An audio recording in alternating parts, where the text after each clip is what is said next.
Good morning. This is Drew Holley with BIS. I'm joined by Jesse Couch, who's in our business insurance division. Welcome to America's Most Boring Podcast, talking about insurance. We're going to switch gears. Previous recordings, we did a little bit more about the business insurance side, but Jesse's going to ask me some questions on I'm going to use acronym terms on FSA and HSA. Jesse, what's your question to me? Let's see if I can answer that. What's the difference? What do I need to know?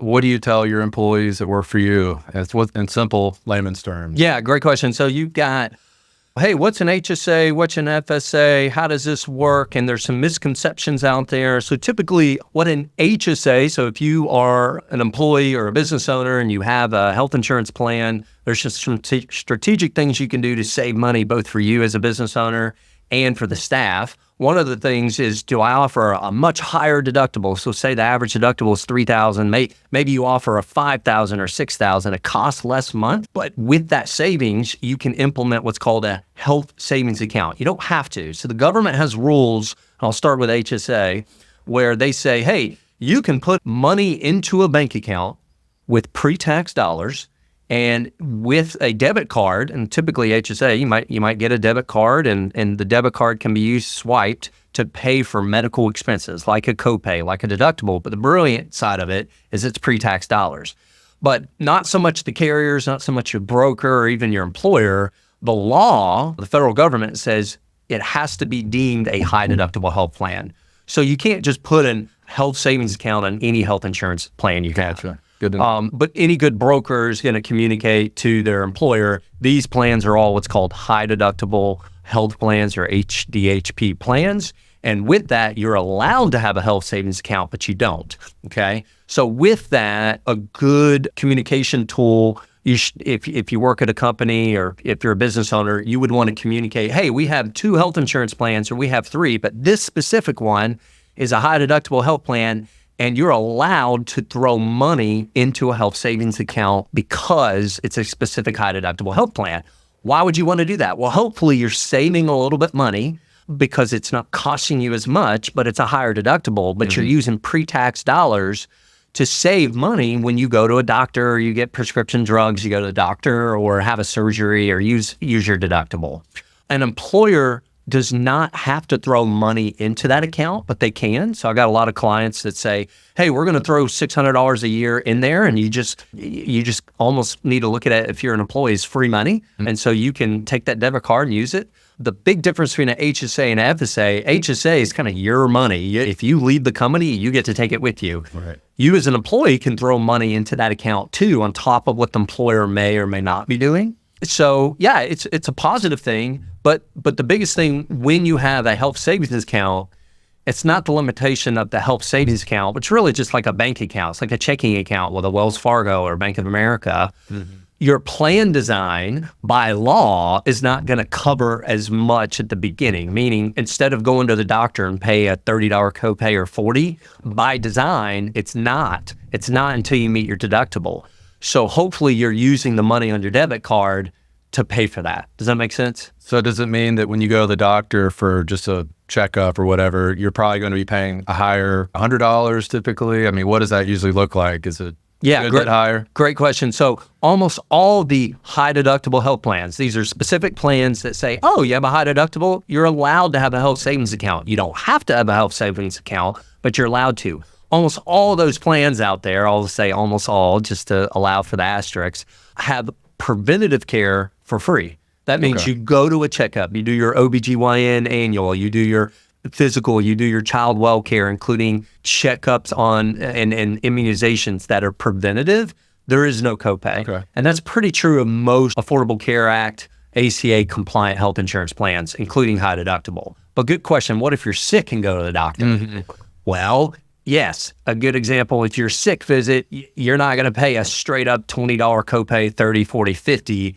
It's going to be a cost maybe more in the $100 range or $120, just depending on what all do you do there. Right. So the hope is if you're going on a high deductible health plan, there's usually 2 extremes where it makes a lot of sense. You're really, really healthy and you may go to a doctor once a year.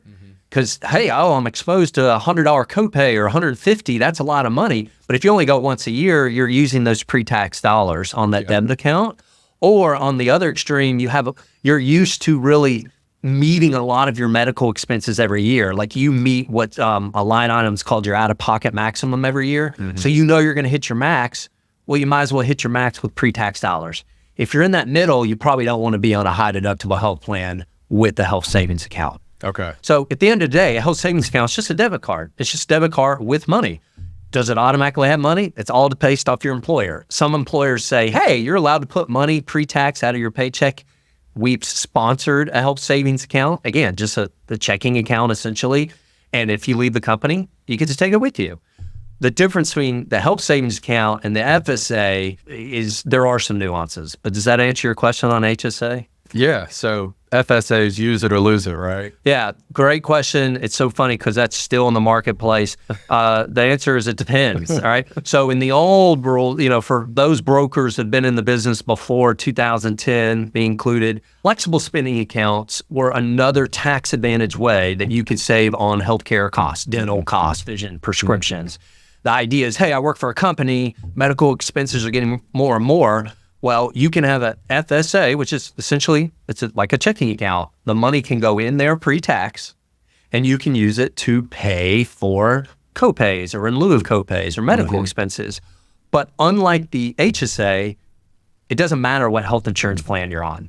Right. You don't even have to be on a health insurance plan, and you can have FSA. Okay. I didn't know that. Yeah. So with an FSA, again, pre-tax dollars. The old rules before ACA, if you threw $1,000 a year, now each HSA FSA, the federal government, not the broker, not your employer, not even the administrative bank, the federal government each year says there's a limit to how much money you can throw into the HSA or FSA. Okay, so it's important to know what that number is, because if they say 3,000 is the max and you throw 10,000, you're going to have tax penalties. Right. Okay. So on an FSA, it doesn't matter which plan you're on, okay? You can throw money in there, but new rules after the Affordable Care Act says you can keep, at the time the law happened, up to $500 in there. And if you didn't use it, it rolls over the next year. So the use it or lose it, what you said was the rules before 2010. Okay. Employers are now allowed, the original number was 500, but that's been indexed to inflation. So fast forward now 14 years later from the Affordable Care Act, it's closer to 650 or a little bit higher, where you can throw money into the account, and if you don't use it, it rolls over next year and you don't lose it. Yeah. But it's up to the employer to decide, hey, can you do 500 rollover? Can you do what the max is? And generally speaking, most employers allow you to keep that. They don't want you to lose that money. Right. So if you have an FSA at your office, there's not much harm in throwing whatever the amount is that you don't lose. Right. So if the max is, say, 600 and you throw 1,000, if you don't use any of it, you have a little exposure. So $400, where does that money go? Well, you don't get to keep it because it's essentially at that point. So taxed. Yeah, it's rare that happens, but it's something it's important for you to know. Now, if you want me to get more wonky, can you have an HSA and an FSA? So that's right. I grew up in a military family. My dad was a chaplain, so I was used to acronyms growing up. So you got HSA. Hopefully I covered that clearly. That depends on the health insurance plan that you're on, and you can throw money in that each year, and it can roll over, and there's no caps. FSA, you have to use it or lose it? Not necessarily. Almost all the plans allow at least a certain dollar amount. Well, what happens if you have a high deductible health plan and an FSA? Well, if you have an employer that really wants to allow you to have some tax advantage strategies, you can have what's called a limited FSA. And a limited FSA just says, hey, you could throw $3,000 in your HSA, but you can't double dip. That's Seinfeld, right? We're going to have one Seinfeld. You can't double dip on the HSA and FSA unless you have a limited. And limited says you can throw money into the FSA, but only for dental and vision expenses, not doubling up on medical and medical. Does that make sense? Yeah. Okay. So very rare employers do that, but BIS, we allow it. We're an employer. So you kind of have to have a technical broker that explains it. But these are opportunities just to try to soften the blow of healthcare cost. Could you use an HSA for like elective surgery, like plastic surgery, stuff like that? If you like, it's a good question. So there's a list of things that, again, not your employer, not really the bank, but the federal government from a tax code says these are HSA eligible expenses and these are FSA expenses. So that question, really you need to go back to that document that's hopefully provided to you at your open enrollment meeting. But no, you can't buy a down payment on a house with your HSA money or your FSA. It needs to just, generally speaking, be in the realm of the medical care expenses. But there's not a lot of risk for you as an employee to throw money into your FSA up to that max. So, great. Yeah. Very informative. Thanks. All right. Yeah. Now I want you to go home and I want you to tell your family about HSA and FSA. I can't wait. They'll be thrilled. Yeah, that's right.